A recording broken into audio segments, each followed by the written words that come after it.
Le jour se lève sur Petit-Bourg, une commune située en plein cœur de la Guadeloupe.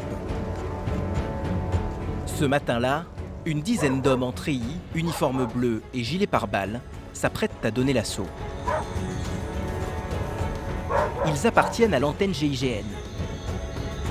Leur cible, un criminel déjà bien connu de leur service. Céramique. L'homme est suspecté d'avoir participé à un vol à main armée quelques jours plus tôt.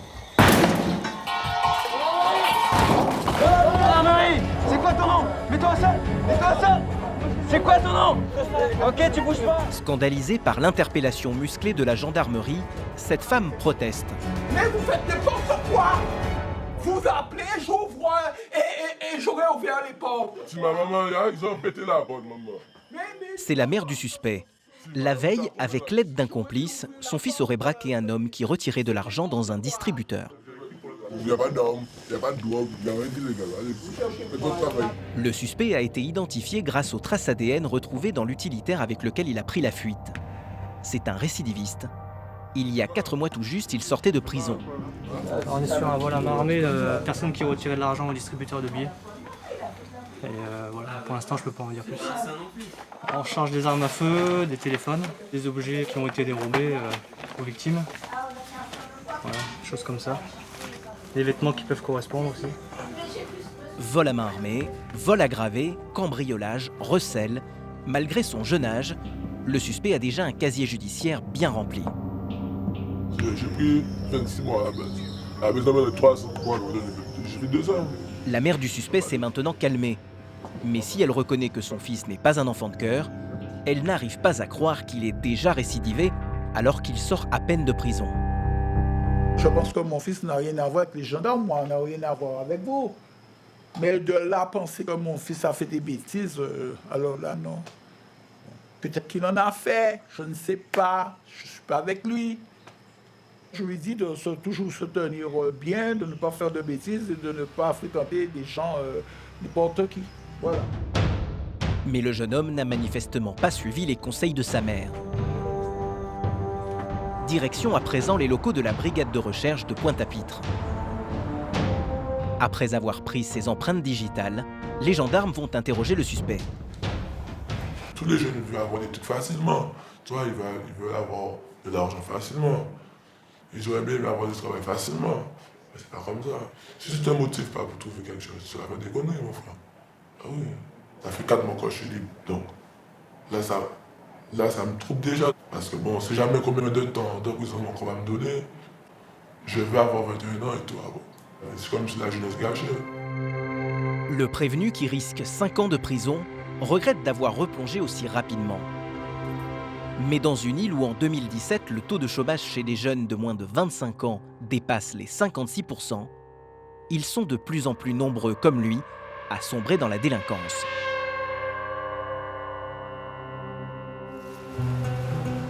Située entre la mer des Caraïbes et l'océan Atlantique, la Guadeloupe constitue avec la Martinique, Saint-Martin et Saint-Barthélemy l'un des 4 territoires des Antilles françaises. La Guadeloupe compte près de 400 000 habitants. Et chaque année, ce département français d'outre-mer accueille près d'1 demi-million de touristes venus du monde entier pour profiter de ses plages paradisiaques. J'aime la Guadeloupe parce que, regarde, la plage, le mer. Mais derrière cette image de carte postale, la Guadeloupe cache une autre réalité. Un taux de chômage de plus de 25%, soit 4 fois plus qu'en métropole. Et une violence endémique directement liée au trafic de drogue et au règlement de compte entre gangs rivaux. Mohamed Ouloulou, chien Larry. Résultat, avec près de 25 000 crimes et délits recensés chaque année dans l'île, la Guadeloupe figure parmi les 3 départements les plus criminogènes de France. Des statistiques alarmantes qui ont conduit le ministère de l'Intérieur à y renforcer considérablement les effectifs de police et de gendarmerie. Pierre-Yves est lieutenant-colonel à la section de recherche. La grande majorité de la population est très accueillante, très courtoise, mais c'est une île qui multiplie les paradoxes et on a une frange d'individus qui posent de réelles difficultés. Véronique est adjudante. Ce sont des violences dues aussi aux stupéfiants, à l'alcoolisme. Saïd est maréchal des logis-chefs. On va pouvoir l'identifier par nos fichiers. C'est une personne qu'on a déjà vue, qui est connue défavorablement de nos services. Des hommes et des femmes qui n'ont qu'un seul et unique objectif, éradiquer la criminalité et assurer la sécurité de la population en Guadeloupe. On ne lâchera rien.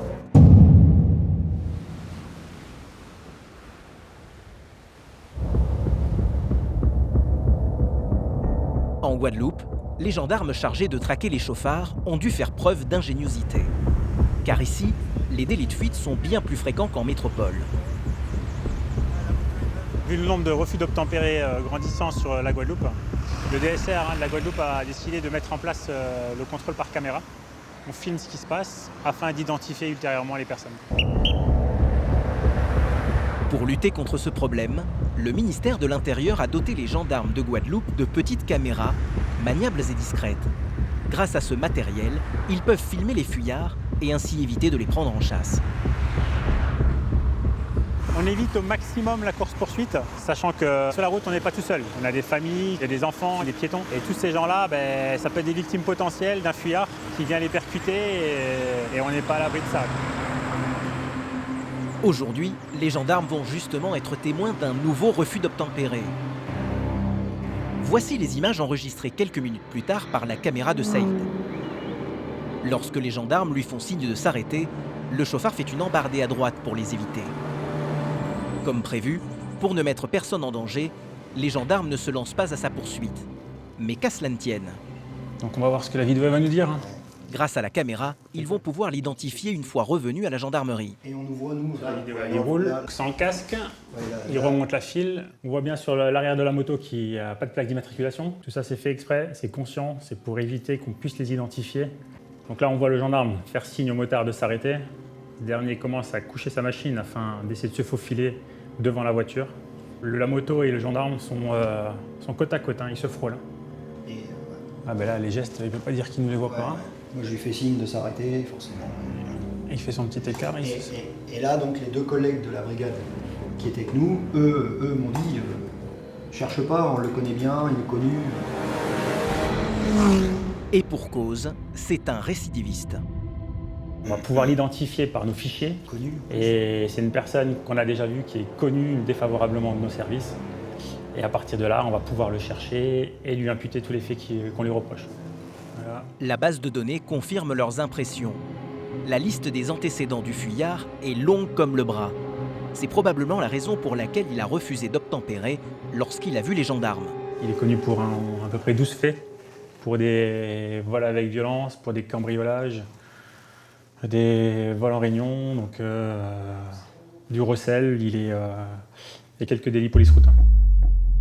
Quelques jours après son identification, le fuyard se rend de lui-même à la gendarmerie sur convocation. Il va maintenant devoir rendre des comptes. Venez voir. On va juste monter au bureau, on va être plus tranquille. Venez avec moi, suivez-moi. Tu te rappelles plus ce que tu as fait mercredi dernier? Le jeune homme fait mine de ne pas comprendre pour quelles raisons les gendarmes l'ont fait venir. Il semblerait qu'il ait quelque chose à se reprocher. Il va falloir que tu nous expliques le mercredi dernier. On était sur un contrôle et tu t'es pas arrêté. Hein? Je vois mieux. Ça va mieux? J'ai paniqué. Faut paniquer. C'est quoi ta moto? C'est une moto que j'ai, moi j'ai pas de moto personnelle. D'accord, c'est qui la moto?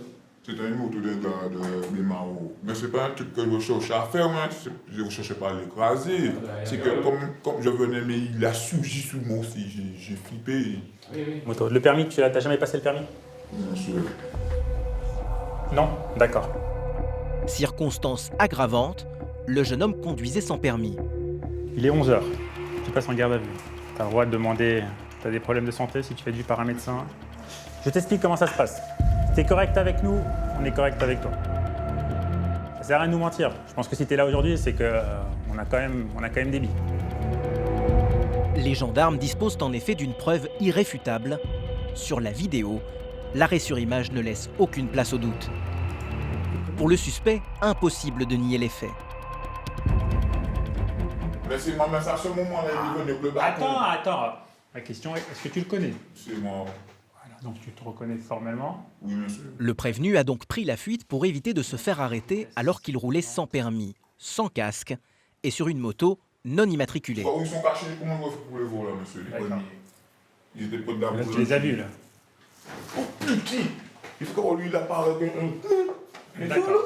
Donc, Le collègue t'a déjà fait signe une première fois, tu t'arrêtes pas. Moi, je me remets, parce que c'était moi qui étais au milieu de la route, je te refais signe de t'arrêter et tu t'arrêtes pas.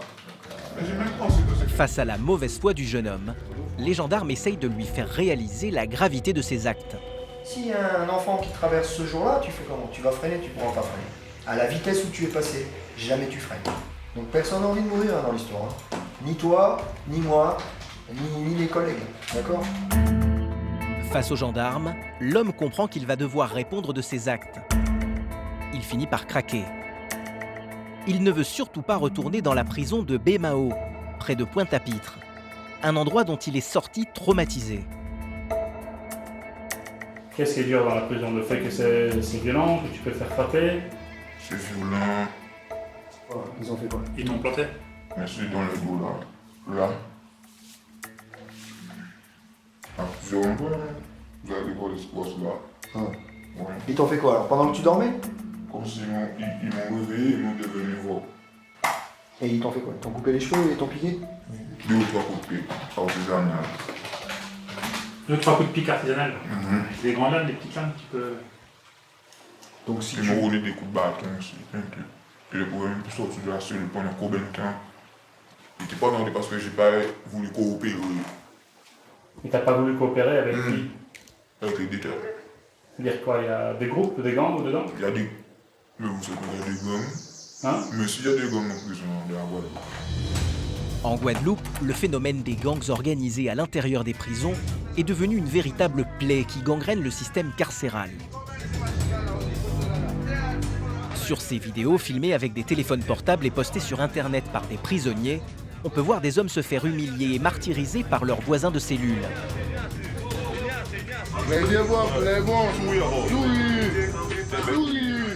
Les chefs de gang rasent même le crâne de leurs victimes pour marquer leur soumission. Des images traumatisantes qui ont contribué à faire prendre conscience de ce phénomène. Un fléau contre lequel les autorités locales ont décidé de lutter avec fermeté. À quelques kilomètres de Pointe-à-Pitre, le centre pénitentiaire de Bémao. Ce jour-là, 220 gendarmes sont mobilisés pour une opération coup de poing. Depuis quelque temps, des faits de violence aggravée se multiplient dans l'enceinte de la prison. Vous avez le procureur de la République, M. Xavier Bonhomme de Pointe-à-Pitre, qui participe complètement à l'opération. L'intervention dans la prison aujourd'hui, à Bémao, elle s'inscrit d'abord dans une logique de lutte contre la délinquance en Guadeloupe. Les gendarmes vont devoir passer au peigne fin chacune des 144 cellules de la prison. Stéphane Paulin, commandant en second de la gendarmerie de Guadeloupe, coordonne cette opération à haut risque.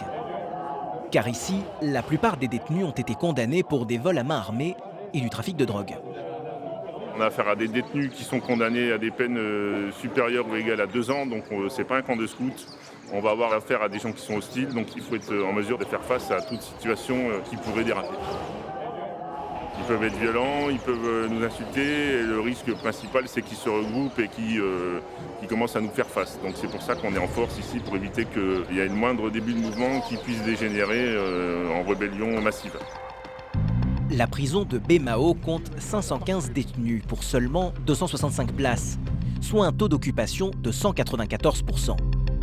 Une surpopulation qui pose de nombreux problèmes de violence. D'ailleurs, avant d'effectuer la fouille des cellules, les gendarmes doivent évacuer les 10 détenus les plus dangereux, considérés comme de potentiels fauteurs de troubles.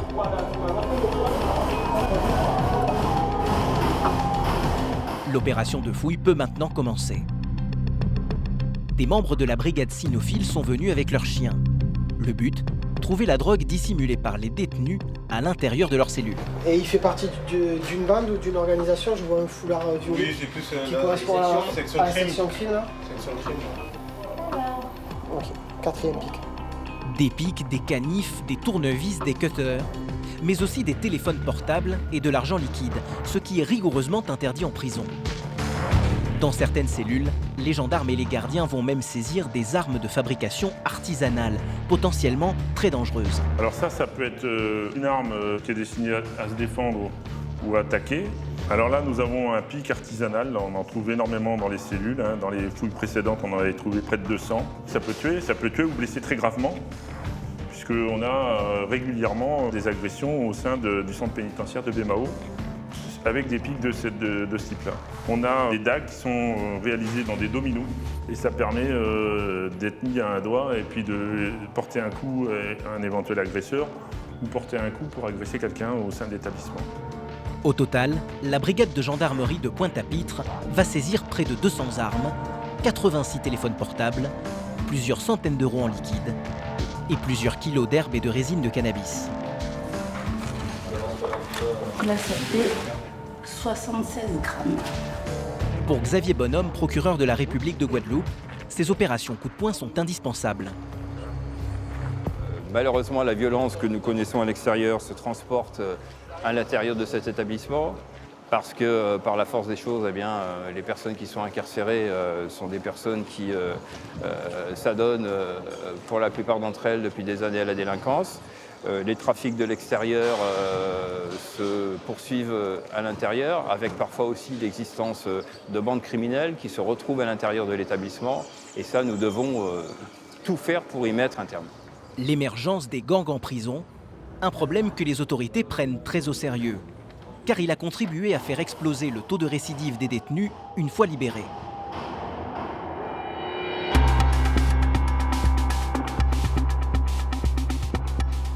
Situées à mi-chemin entre l'Amérique du Sud et les États-Unis, les Antilles sont une plaque tournante du trafic de drogue international.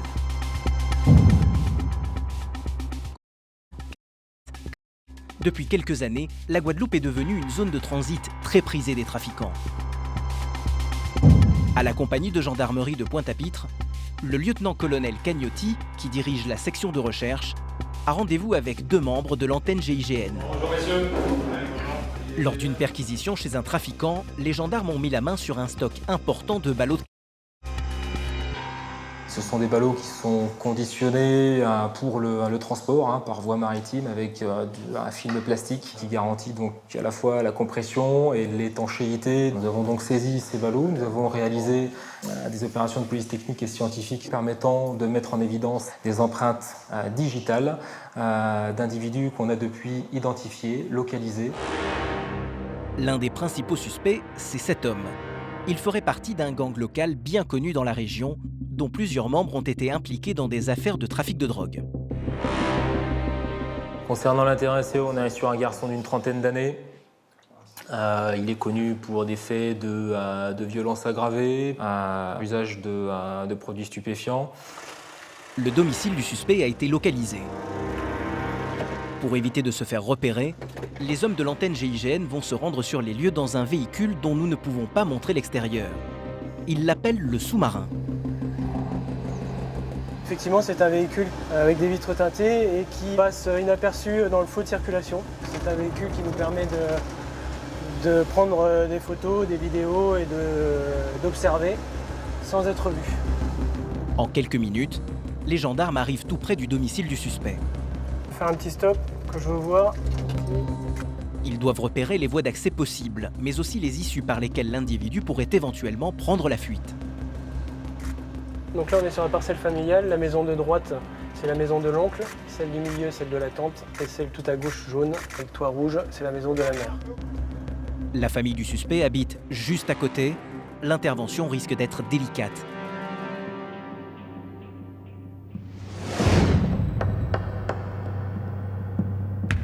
« 24 heures plus tard, c'est le jour J. À 5h30 du matin, les hommes de l'antenne GIGN retrouvent le lieutenant-colonel Cagnotti. Allez, on est au complet, mon lieutenant, c'est bon. C'est lui qui va mener cette opération à haut risque. Ok, bonjour messieurs. Ce matin, opération qui vise l'interpellation, on est sur du trafic de stupéfiants. En tout, une 30aine d'hommes sont mobilisés pour cette mission. La pression monte. Dans quelques minutes, les gendarmes vont donner l'assaut. Il y a toujours un peu d'adrénaline parce qu'on ne sait jamais sur combien d'individus on va tomber, même si on a préparé notre affaire en amont. Ok, donc pour tous, on est à 2 minutes de l'objectif. Donc vigilance. Dès qu'on stoppe les véhicules, vous coupez les lumières et en ambiance discrétion, on débarque et on reforme la colonne. On est à 10 secondes. Ok, silence radio pour tous, débarquez. Il est 6 h du matin, très précise. C'est l'heure légale pour pouvoir procéder aux interpellations. Au bout du bâtiment, au bout de cette maison, en face, c'est l'angle qui habite là. Donc personne ne bouge, quasi jamais il sort. Les gendarmes avancent en silence. Leur plus grande crainte, c'est de se faire repérer et que l'alarme soit donnée. Mais alors qu'ils s'apprêtent à donner l'assaut dans la maison centrale, surprise. La cible sort à l'improviste de la maison de droite. Il est interpellé les gars. Ce sont les hommes du dispositif de bouclage qui ont procédé à son interpellation. Le suspect peut être armé, alors pour éviter de prendre le moindre risque, ils le tiennent plaqué au sol. Il y a du monde chez toi? Il y a du monde ou pas? Il y a sa maman, il y a sa maman dans la maison. Il y a qui d'autre? Il y a qui encore? La personne. Personne? Ok les gars, on fait l'investigation dans celle-là. Les gendarmes investissent la maison arme au poing. Dans une des chambres, ils surprennent la mère du suspect dans son sommeil. Manifestement, elle semble avoir l'habitude d'être dérangée à cause de son fils. Madame, c'est la gendarmerie. Ne vous inquiétez pas, on va vous expliquer. Qu'est-ce qu'il a fait encore mon fils? Malheureusement, il a des explications à vous donner. À l'extérieur de la maison, le prévenu est placé immédiatement en garde à vue. Laissez-moi parler à ma mère. Donc à partir d'aujourd'hui, à 6 h, vous êtes placé en garde à vue. Ouais, mais c'est Interpellation. C'est la procédure. Quelle procédure? Même si c'est le représentant de la loi, moi je n'ai rien à foutre, rien à cirer. Le suspect proteste avec virulence. Il ne semble pas du tout impressionné par l'armada de gendarmes venus l'arrêter.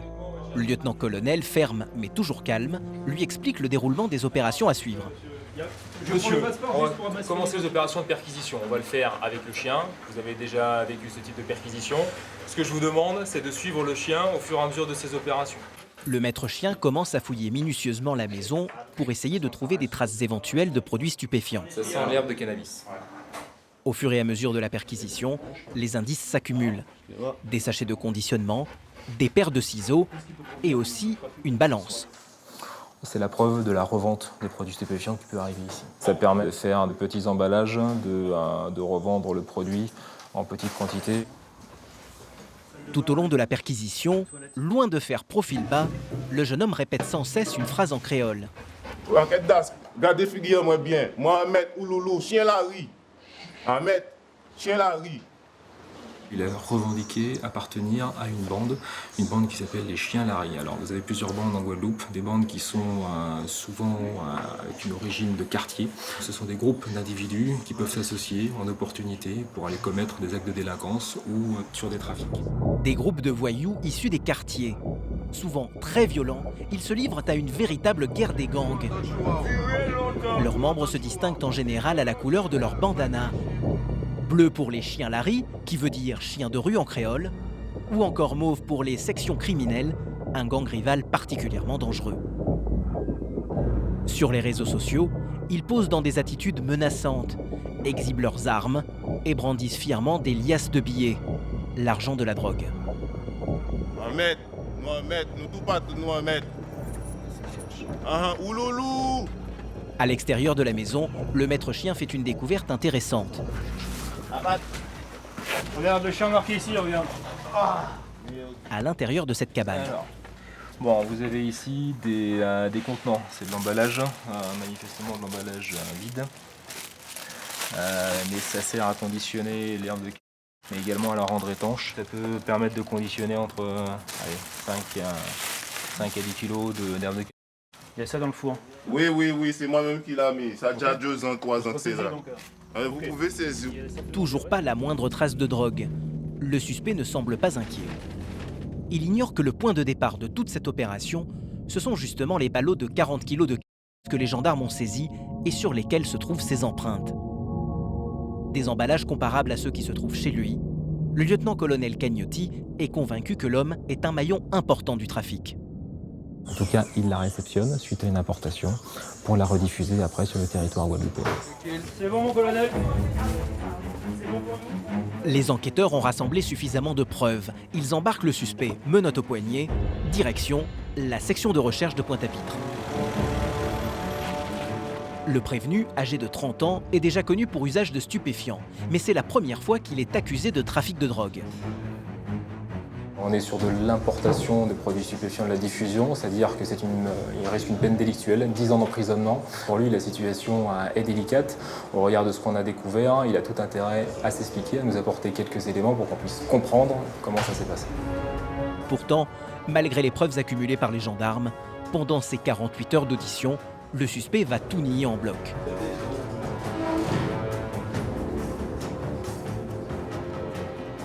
Il nous indique avoir cultivé lui-même et pour sa propre consommation les 40 kg d'herbe de cannabis.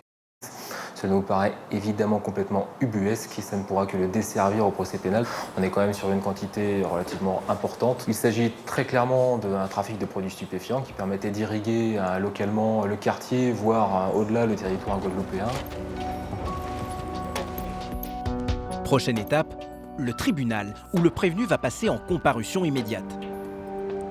C'est la vice-procureure au parquet de Pointe-à-Pitre qui est en charge du dossier. Au vu des éléments de la procédure, de vos explications et de vos antécédents, j'ai décidé que vous alliez être jugé cet après-midi donc par le tribunal correctionnel, d'accord ?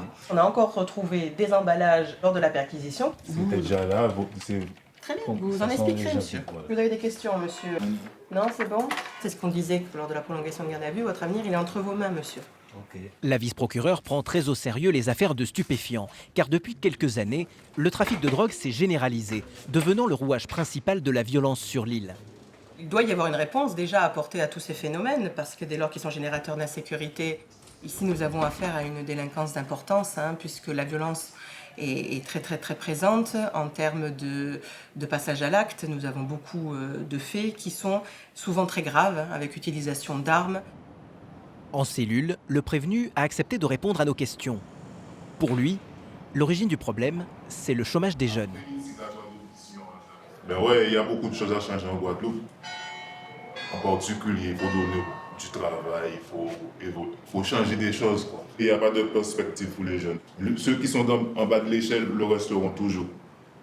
Je ne veux pas dire que la vente de stupéfiants, c'est une solution. Il faut boire et manger. Mais bon, voilà, il faut boire et manger. Vous voyez ?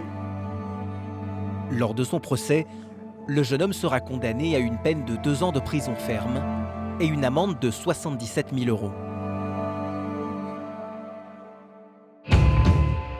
Si les trafics de drogue comme celui-ci se généralisent en Guadeloupe, c'est parce que cette île se trouve dans une zone stratégique. Au carrefour des routes de la drogue, c'est un point de transit entre les pays producteurs comme la Colombie, la Bolivie ou le Pérou, et les pays consommateurs comme ceux d'Amérique du Nord et d'Europe. Pour convoyer la marchandise, les trafiquants utilisent de petits bateaux ultra rapides qu'on appelle des go-fast.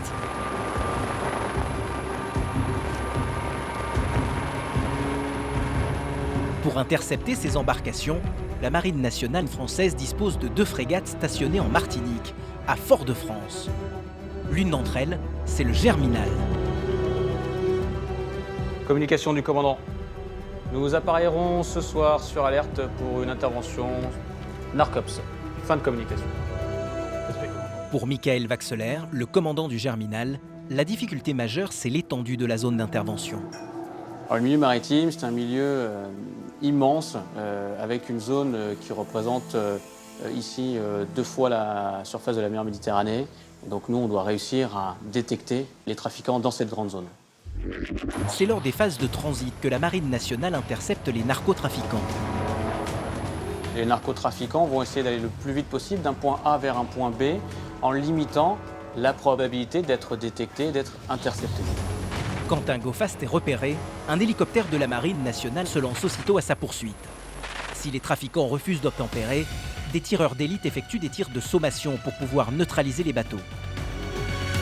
Une fois que le go-fast est à l'arrêt, l'équipe de visite de la frégate prend possession du bateau. Sur ces images, on peut les voir récupérer des ballots de 20 kg d'herbe, dont les trafiquants se sont débarrassés juste avant d'être interpellés. Mais les plus grosses saisies se font rarement sur des petites embarcations comme les go-fast. Souvent pour passer à travers les mailles du filet, les narcotrafiquants utilisent des bateaux de plaisance au-dessus de tout soupçon.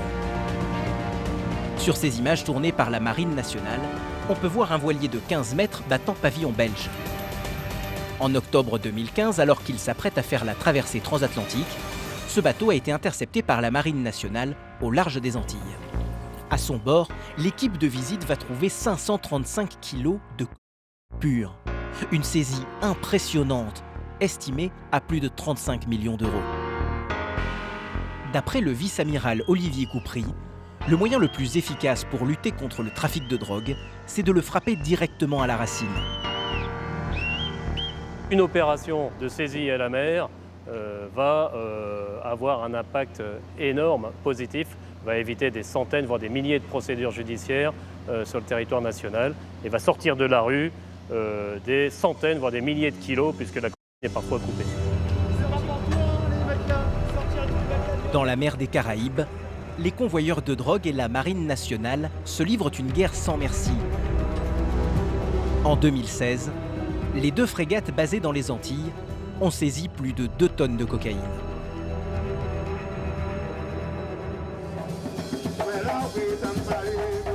Port-Louis, une petite station balnéaire située au nord-ouest de la Guadeloupe. Ici, dans les locaux de la brigade locale, une équipe de 14 gendarmes travaille de jour comme de nuit. Véronique est l'adjointe du commandant. Bonjour madame, on s'occupe de vous? Cela fait 13 ans qu'elle travaille dans cette petite gendarmerie. Mais il arrive que son quotidien et celui de ses collègues soient bousculés. C'est plutôt un harcèlement moral. Voilà. Vous avez signalé les faits à l'école? Vous avez fait des démarches? Il est 11h quand l'adjudante reçoit un appel. Des collègues se trouveraient au beau milieu d'une altercation avec des jeunes, en plein centre-ville. Des collègues qui sont blessés, voilà, parce que moi parce que je n'ai aucun élément. À quelques kilomètres de là, à l'entrée de cette épicerie, une scène de chaos d'une rare violence.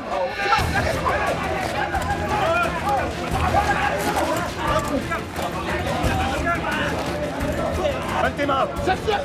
Donne tes mains. J'arrête. Donne tes mains. J'arrête aussi si tu donnes tes mains.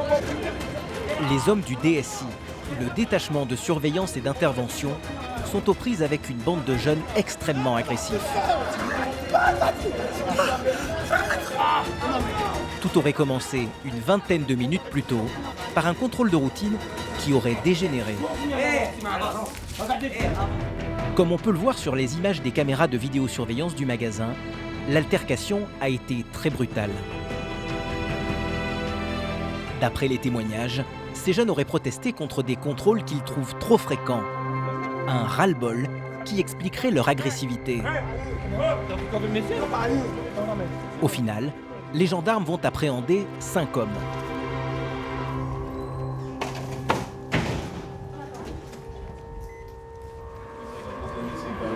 Date de naissance? Retour dans la petite caserne de Port-Louis. 2 ans. Véronique et ses collègues doivent auditionner les fauteurs de troubles. Va au bureau. Va au fond à gauche. Christophe, maréchal des logis-chefs, va interroger l'un d'entre eux. Parce que c'est bizarre comme coopération, c'est une drôle de coopération, parce que ça se termine par plusieurs gardes à vue en cours dans les locaux de la brigade, c'est bizarre, non? C'est pour ça que je te dis que pour ma part, il faut bien que tu précises que j'étais à 30 mètres, on pourra te le confirmer, tes collègues pourront te le confirmer. Dis-moi. Comment? Dis-moi. L'homme affirme ne pas être impliqué dans la bagarre. Mais il aurait insulté et menacé les gendarmes. Et ce ne serait pas la première fois. Christophe va relever ses empreintes de doigts et de paumes de main. Et on déroule. Des données qui seront ensuite transmises au FAED, le fichier automatisé des empreintes digitales. Le gendarme va ensuite réaliser son portrait anthropométrique. Bras le long du corps. Même ses tatouages sont pris en photo. C'est aussi un moyen d'identification, un tatouage. Il arrive parfois que sur des vidéosurveillance ou autres, on n'arrive pas forcément à voir bien le visage des auteurs. Et donc de fait, on peut les identifier. À l'accueil, Véronique tente de calmer une femme visiblement sous l'emprise de l'alcool. C'est une amie des 5 prévenus. Elle réclame leur libération. Vas-y, on a du travail. Mes amis de là. Tes amis, on va les lâcher tout à l'heure. Tout à l'heure. Mais les prévenus n'en ont pas encore fini. Certains sont déjà connus des forces de l'ordre. D'autres, plus jeunes, vont se retrouver fichés dans la base de données de la gendarmerie. Ils se sont trouvés dans ce phénomène de groupe, hein, donc c'est eux qui ont la force, quoi, parce que seuls, ils n'auraient pas fait. Ils ne sont pas conscients des faits. Ils banalisent tout, ils ne réfléchissent pas. Tous les jours, ils sont désœuvrés, ils sont dans la rue. Ce sont des violences dues aussi aux produits stupéfiants, à l'alcoolisme. Pour moi, ils sont désocialisés. Les 5 prévenus sont placés en détention provisoire. Non, il faut arrêter ça, les gars. Non, on n'a rien fait. On n'a pas de soucis, on n'a rien fait. Mais une fois enfermés dans leur cellule, certains perdent le contrôle et deviennent extrêmement violents. La violence, c'est notre quotidien. Ça n'a rien à voir avec la violence en métropole. Voilà, donc c'est sûr que tous les jours, on travaille un petit peu sous pression. Mais bon, ça fait partie du métier, on est aussi là pour ça. D'ailleurs, Véronique a l'habitude. Quand il faut intervenir pour calmer les détenus agressifs, l'adjudante sait faire preuve d'une grande autorité. S'il te plaît, on n'en a pas pour longtemps, tu te calmes. D'accord? On va écouter. Et calmez-moi présent. Les fauteurs de troubles seront convoqués au tribunal quelques semaines plus tard. Un seul d'entre eux sera condamné à 3 ans d'emprisonnement et 45 000 € d'amende pour coups et blessures sur un gendarme.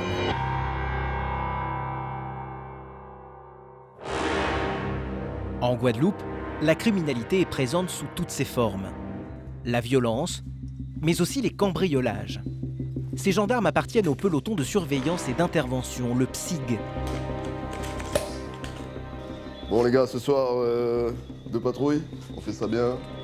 On leur a signalé 2 individus suspectés de vol par effraction dans une supérette. Cambriolage en cours sur la commune de Sainte-Rose. À ce qui paraît, 2 individus seraient en train de cambrioler une boulangerie. Si nous pouvons intercepter les individus en flagrant délit. Pour pouvoir prendre les suspects en flagrant délit, les gendarmes se dirigent vers l'arrière de la boutique. Mais une fois sur place, ils font chou blanc. Les individus semblent avoir pris la fuite par l'endroit où ils étaient rentrés. Je pense que les 2 individus ont dû casser le volet roulant, casser la petite fenêtre et puis rentrer. Je pense qu'il n'y en a qu'un qui est rentré et l'autre devait lui faire passer tout ce qui est bouteille que l'on voit par terre là-bas. Dans leur fuite, les cambrioleurs n'ont pas eu le temps d'emporter leur butin. Alors ils l'avaient caché dans une poubelle, espérant venir le récupérer plus tard. Joli. Mais 2 hommes, dont le propriétaire de l'épicerie, ont été témoins de la scène. Ils ont pris la fuite à quelle direction quand tu es arrivé? Ils sont descendus par là. Et tu t'as vu s'ils ont fait à droite ou à gauche? T'as pas vu. Mais tu les as juste vus courir là. Ils étaient à 2 mètres. Tu les as regardés vraiment courir au loin ou bien? Les malfaiteurs sont sans doute déjà loin. L'homme est désabusé. C'est pas la première fois, hein. Ça fait plusieurs fois. Et c'est souvent ici, hein. C'est souvent. Les cambrioleurs ne sont pas des professionnels. Il semblerait qu'ils aient laissé de nombreuses traces derrière eux. Le maréchal des logis-chefs Olivier Gramont va effectuer des recherches de traces papillaires, le nom technique pour les empreintes digitales. D'ores et déjà, on peut dire qu'ils n'avaient pas de gants puisqu'on a plein de traces de contact au niveau de la vitre, sous la fenêtre qui a été forcée. Et on a aussi des traces d'empreintes digitales non gantées sur les bouteilles qu'ils ont prises à l'intérieur du commerce. Déjà, rien qu'à la lumière, on détecte 80% des traces digitales qui sont laissées par les gens. Un amateurisme qui pourrait bien leur coûter très cher. Tu as pu en avoir sur les bouteilles, Brice? Sur celle qu'on avait vue en premier, non? Donc là, j'ai l'embarras du choix. On va prendre celle qui, à mon sens, sera la plus exploitable, c'est-à-dire la plus nette. Voilà, donc là, on voit très bien, hein. On voit tous les creux, les sillons distinctement. Donc ça peut être exploité par nos services. Et pour augmenter leurs chances de retrouver les auteurs des faits, les gendarmes vont également effectuer des recherches de traces ADN. Toutes les traces laissées par l'auteur, en l'occurrence la peau qui a pu frotter sur le support métallique. Voilà, donc là par contre, s'il y a un ADN qui est révélé, il sera mis en comparaison avec tous les individus fichés au FNAG. Cette fois, le fichier national des empreintes génétiques. Ce genre de cambriolage par effraction est courant en Guadeloupe. Il y a donc de fortes chances que les individus soient déjà fichés. Alors qu'ils s'apprêtent à être interrogés par les gendarmes, les propriétaires de cette épicerie sont encore sous le choc. Oh là là. C'est désagréable, mais bon, qu'est-ce qu'on peut faire? C'est pas tout pareil.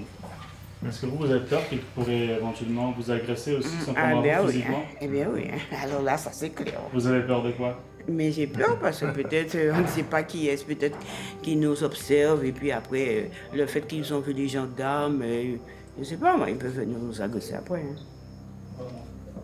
Vous vous sentez en sécurité ou c'est dangereux pour la Guadeloupe? Mais la Guadeloupe est dangereuse maintenant. Auparavant c'était bien, mais maintenant tout a changé, il n'y a que de la délinquance. Voilà. Un constat amer que partage un grand nombre de Guadeloupéens qui ne reconnaissent plus cette île dans laquelle ils sont nés et où ils ont grandi.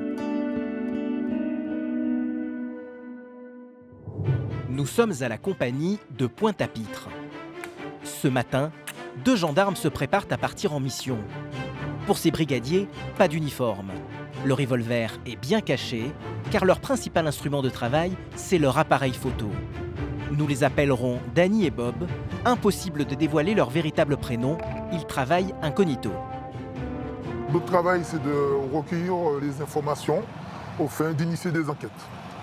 Des enquêtes de tout ordre, toute thématique, trafic de stupéfiants, cambriolage, braquage. Le fait d'être un gendarme antillais, ça me permet quand même de passer inaperçu et d'aller même au contact des auteurs. Les gens ne voient pas qu'on est gendarme parce qu'on est habillé comme eux, on fonctionne comme eux, ça nous permet de faire le travail beaucoup plus simplement. Aujourd'hui, ils sont en repérage dans cette rue d'un quartier pavillonnaire. Des voisins ont signalé des faits de tapage nocturne. Ma petite, au fond, à droite, hein. Donc tu peux cacher les voitures qui sont là. C'est la dernière maison à droite. Dans un premier temps, Danny va faire un passage à pied pour tenter d'identifier des noms éventuels sur la boîte aux lettres. Donc je t'attends là-bas et je te laisse y aller, ok? Mais une fois que le gendarme se trouve à proximité de la maison, un jeune sort immédiatement de son repère pour voir ce qui se passe. Une attitude suspecte. Danny doit impérativement faire comme si de rien n'était et continuer sa route. Vas-y. Tu ne le récupères pas tout de suite. Lui, il continue, comme ça évite qu'ils ne verront jamais monter dans la voiture. Pour ne pas éveiller les soupçons, Bob va récupérer son collègue quelques pâtés de maison plus loin. C'est des gens qui sont tout le temps aux aguets, c'est des gens qui guettent. Ce type d'individu, là, il nous donne un indice important, c'est qu'il n'est pas tranquille dans sa tête. Tout de suite, il sort. Donc ça veut dire qu'il y a de quoi gratter, quoi. Alors là, il y avait un mec dehors et 2 à l'intérieur. D'accord. On voit bien qu'effectivement, ils sont inquiets. Ils filtrent tous les passages, tous les véhicules. Voilà, ça c'est typique le signe des personnes qui sont dans les petits trafics de stupéfiants, petits deals de... Les jeunes sont sur le qui-vive, les gendarmes tiennent sans doute une piste. Mais impossible de continuer leur enquête aujourd'hui sans se faire repérer. Ils reviendront plus tard. Direction maintenant la commune du Lamentin, à une trentaine de kilomètres de Pointe-à-Pitre. Un indique leur a signalé un possible commerce de drogue dans une maison située en plein centre-ville. Il y a une barrière blanche là, tu as un petit portillon. C'est à l'intérieur. Voilà, c'est juste après. Les jeunes sont assis derrière, à côté de la maison. Voilà. D'accord. C'est ceux qui jouent au domino là. Pour ne pas être démasqués, Danny et Bob vont se garer à 150 mètres de l'endroit. Alors, est-ce que tu as une vue? Ah ouais, tip top. J'ai un angle de vue de là. Tu vois là, c'est baissé là. Ouais. À l'intérieur. D'accord. C'est pas mal quand même. Franchement, c'est une bonne place quoi. Alors que les 2 gendarmes ne sont en planque que depuis quelques minutes, un client potentiel se manifeste déjà. Le gars il est arrivé en vélo, il est descendu de son vélo, il est rentré par le petit portillon. Et on va voir combien de temps qu'il ressort, s'il repart ou s'il reste sur place. La première vérification, c'est de voir effectivement est-ce qu'il y a des allées et venues sans cesse. Est-ce que c'est un commerce, quoi, tout simplement. Les soupçons des gendarmes se confirment. Quelques minutes seulement après être rentré dans la maison, le jeune homme ressort. Voilà, il repart avec son vélo et je pense que celui-là, il a ce qu'il faut dans sa poche. Tranquille, posé. La piste du trafic de stupéfiants est solide. Il faut maintenant prendre les suspects en photo pour étoffer le dossier. Donc dès que tu peux le cacher, tu le caches. Je vais carrément le filmer. Il est à 20 mètres de faire son homme d'ordre. Le suspect, qui ne se doute de rien, et on a notre homme. passe tranquillement à vélo devant la voiture de Danny et Bob. Il nous a même pas vus, il a même pas tourné sa tête sur nous, donc tout va bien. Une photo très nette sur laquelle on peut clairement identifier son visage. Ça, c'est des éléments de preuve. Ça nous permet de faire une enquête approfondie sur ces personnes aussi. Quelques minutes plus tard, un nouveau client entre dans la maison. Deuxième. Et comme le précédent, il repart presque immédiatement. Le voilà, il est ressorti. Regarde, il met des trucs dans sa poche. Ça n'a même pas duré une minute, il est rentré, il s'est servi et il est reparti à vélo tranquillement. Pendant près d'une heure, les acheteurs vont se succéder à un rythme incessant. Le mec bleu ressort, regardez. Le scooter, attention. Et voilà un d'entre eux qui s'en va tranquillement. Avant, il n'y avait pas ça, quoi. Avant, il n'y avait pas de commerce de drogue comme ça facilement à la vue de tout le monde. C'était plus discret, c'était à la campagne. C'est des citoyens, des gens qui sont fatigués avec ça, quoi. Ils entendent tout le temps à la radio braquage, cambriolage, trafic de drogue. Ces gens-là, ce sont des citoyens qui veulent vivre normalement, quoi. Des petits trafics qui contribuent à augmenter le climat d'insécurité qui empoisonne la vie des Guadeloupéens. Voilà, ils traversent. Voilà. Entre les photos des acheteurs présumés et les immatriculations des véhicules, Essayez de prendre la plaque, juste la plaque de la voiture. Les deux enquêteurs disposent maintenant de suffisamment d'éléments pour ouvrir une enquête. Ce type de mission d'observation et de surveillance constitue la première étape dans la lutte contre les réseaux de trafiquants de drogue. Lorsqu'ils disposent de suffisamment d'éléments, les gendarmes peuvent passer à l'étape supérieure, les interpellations. À la caserne de Petit Pérou, les hommes de l'antenne GIGN de Guadeloupe se préparent justement pour une opération de grande envergure. C'est quoi ça?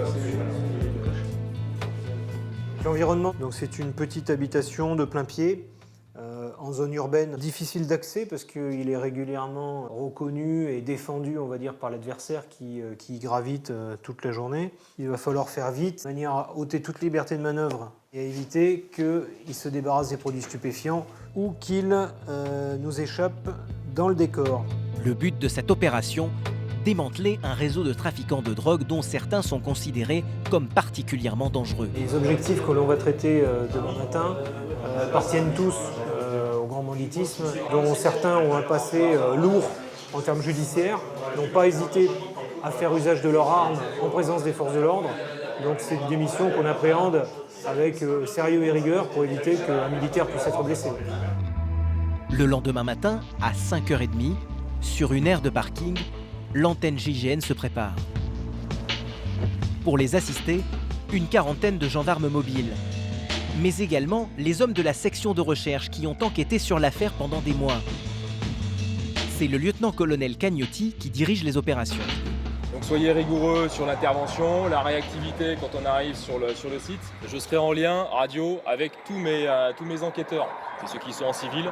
Vous vous rapprochez d'eux s'il y a des soucis particuliers. Allez, c'est parti.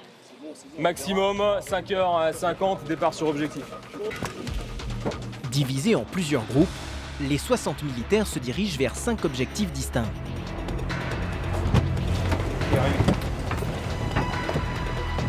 À l'approche d'une des cibles, le groupe d'intervention avance en silence. Les militaires, armés de fusils mitrailleurs, entourent la maison. Et pour défoncer la porte, ils vont utiliser une hache.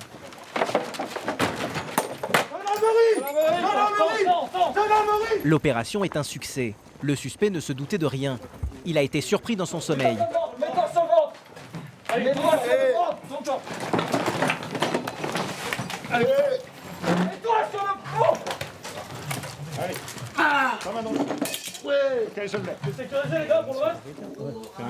Le suspect, encore groggy, n'oppose pas vraiment de résistance. Mais les apparences sont trompeuses. L'homme est un dangereux criminel. Les gendarmes doivent donc immédiatement l'immobiliser afin de limiter les risques. On va faire une perquisition dans ta maison là. Yep. Ok. Yep. Ça marche? Yep. Une fouille. Voilà, une fouille. D'accord? Il y a des choses qu'on ne va pas trouver. Il y a de la drogue. Il y a de la drogue et des armes. T'as rien à te reprocher là. D'accord. Le suspect nie en bloc. Pourtant, très vite, les gendarmes trouvent des machettes et des couteaux, mais également une massue avec des clous.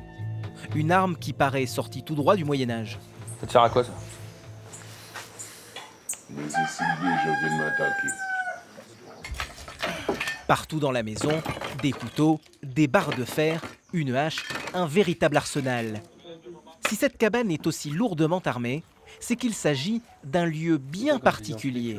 Vous êtes ici sur un lieu de vente, ce qu'on appelle un bendo, des lieux de vente de produits stupéfiants. Ce lieu-là, le bendo, c'est un lieu connu dans le quartier et au-delà. Ce serait comme une épicerie, effectivement. On a toujours quelqu'un en permanence ici. Ça se matérialise par un endroit un peu isolé. Vous voyez, on a un babyphone juste ici qui permet la communication avec l'intérieur. Alors évidemment, c'est assez spartiate et ça permet simplement d'avoir un lit pour pouvoir accueillir un individu qui est censé garder le bendo et garder le site. On y trouve également une petite kitchenette. Vous avez un écran avec ici une console de jeu pour occuper le gardien au cours de la journée, le gardien qui reste en permanence. Chaque jour, les produits stupéfiants sont acheminés ici pour être vendus. Mais il n'est que 6 h du matin et manifestement les gendarmes sont arrivés un peu trop tôt. Le bendo n'est pas encore approvisionné. On n'a pas eu la chance de trouver du produit stupéfiant. Pour autant, le produit est certainement ailleurs. On continue nos opérations de perquisition de façon à pouvoir découvrir l'ensemble des éléments. D'après les informations dont disposent les gendarmes, les produits stupéfiants censés être livrés au bendo se trouveraient encore dans une autre maison à quelques kilomètres de là. Ils vont donc investir cette deuxième cible arme au poing.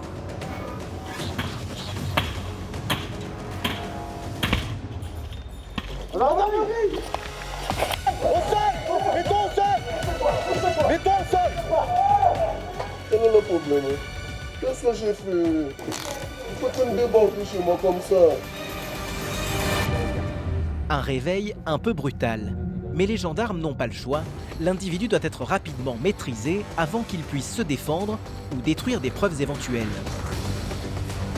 D'ailleurs, à l'intérieur de la maison, dans cette pièce, les gendarmes font une découverte importante. Il s'agit carrément d'un lieu de production. Donc, il y a une chambre de culture avec le dispositif de lumière de façon à optimiser la culture de cannabis. Vous en avez effectivement quelques pieds ici. Ces herbes-là peuvent être conditionnées en petits paquets pour être revendus dans des bendos comme on a pu le voir tout à l'heure. Des produits stupéfiants, mais aussi des armes à feu.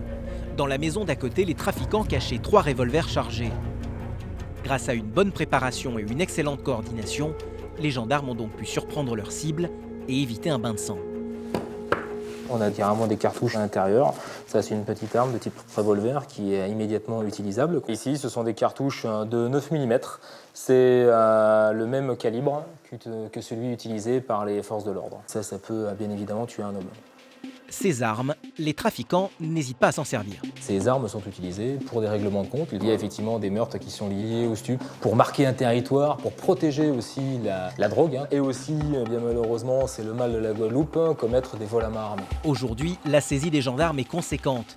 3 pistolets, 4 fusils et plus de 300 cartouches de tout calibre.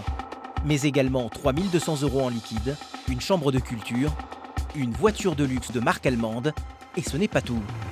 Comme vous pouvez le voir, on a saisi 2 scooters. Ce sont 2 scooters d'une belle cylindrée, souvent utilisés par les trafiquants pour garantir leur mobilité, éventuellement transporter du produit stupéfiant.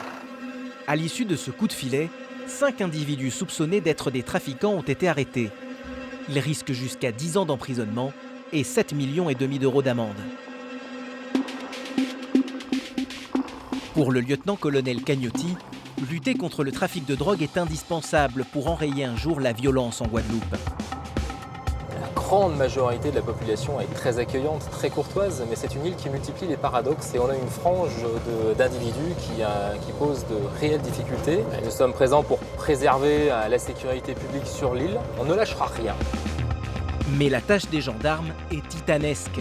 Avec une moyenne de 8,4 homicides pour 100 000 habitants, soit 3 fois plus qu'à Marseille, la Guadeloupe est le département où l'on recense le plus de meurtres en France.